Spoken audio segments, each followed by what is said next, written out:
क्या कभी सोचा है कि एक मामूली सी चीज जैसे एक चूहेदान इंसान के स्वभाव के बारे में कोई गहरा राज बता सकती है? सिल्मा लेगरलॉफ की कहानी द रैट ट्रैप में बिल्कुल यही होता है। तो चलिए सीधे चलते हैं स्वीडन के लोहे की खदानों की उस दुनिया में और समझते हैं इंसानियत के एक ऐसे सफर को जो शायद हमें हैरान कर देगा। देखने में तो ये बस तार का बना एक सिंपल सा चूहेदान है ना। लेकिन हमारी कहानी के एक अकेले और थके हारे फेरी वाले के लिए ये सिर्फ एक चूहेदान नहीं है। ये पूरी दुनिया को देखने का एक नजरिया बन जाता है।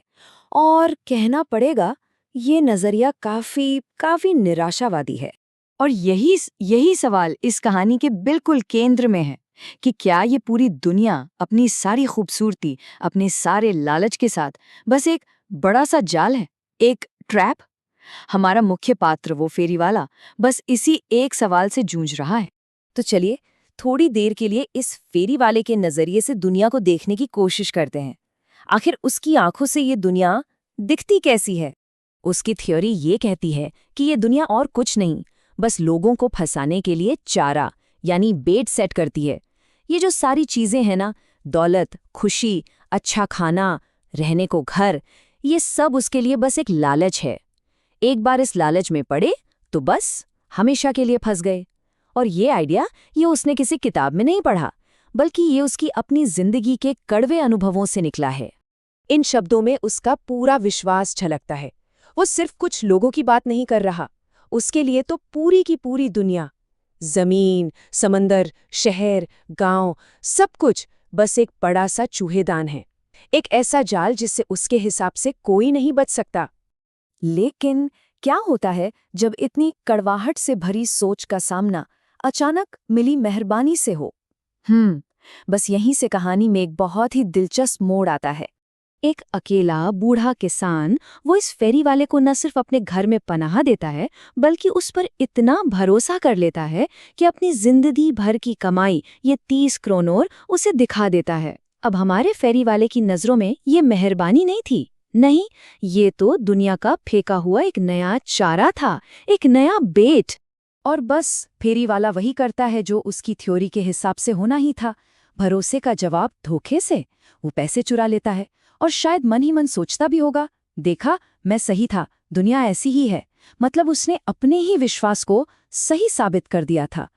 तो चोरी के पैसों के साथ आज़ादी पाने की उम्मीद में फेरी वाला भागता है। लेकिन विडंबना देखिए, जिस जाल को वो दूसरों के लिए देखता था ना, अब वो खुद उसी में फंसने वाला था। वो जंगल के अंधेरे घुमावदार रास्तों में भटक जाता है और जो चोरी के पैसे आज़ादी का टिकट लग रहे थे वही अब बोझ बन जाते हैं। और तभी उसे एक अजीब सा डरावना एहसास होता है कि वो भागा नहीं है, बल्कि फंस गया है।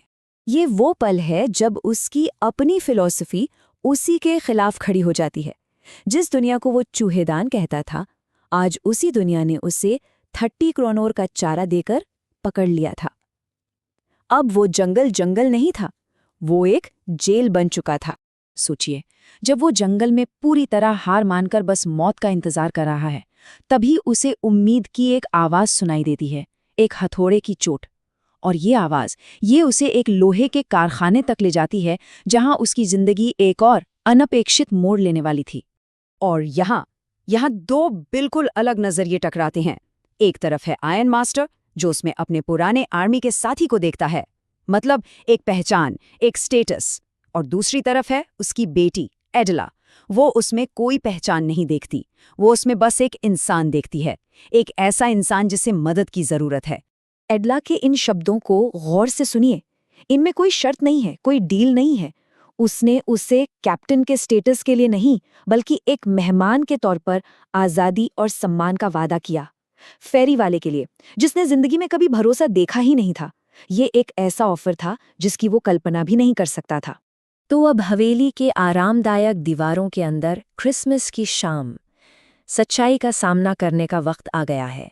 सवाल ये है, अब क्या होगा? अगली सुबह रोशनी में जब फेरी वाला नहा धोकर साफ सुथरा होकर सामने आता है, तो आयरन मास्टर का सारा भ्रम टूट जाता है। उसका मेहमान उसका दोस्त नहीं, बल्कि एक धोखेबाज अजनबी है। और बस उसका गुस्सा 7वें आसमान पर पहुंच जाता है। और यहाँ कमाल की बात यह है कि फेरी वाला डरता नहीं है, बल्कि वो अपना सबसे बड़ा हथियार इस्तेमाल करता है, अपनी फिलॉसफी। वो सीधे सीधे आयरन मास्टर को चेतावनी देता है कि ये दुनिया एक बड़ा चूहेदान है और याद रखना, एक दिन आप भी किसी बड़े लालच में फंस सकते हैं। लेकिन तभी एडला एक ऐसा काम करती है जो असाधारण है। धोखे के बावजूद वो अपने पिता के खिलाफ जाती है और उस अजनबी को रुकने के लिए कहती है। उसकी बात सिंपल सी है, हमने इसे यहाँ बुलाया है और हम क्रिसमस पर किसी इंसान को अपने घर से नहीं निकाल सकते, चाहे वो कोई भी हो।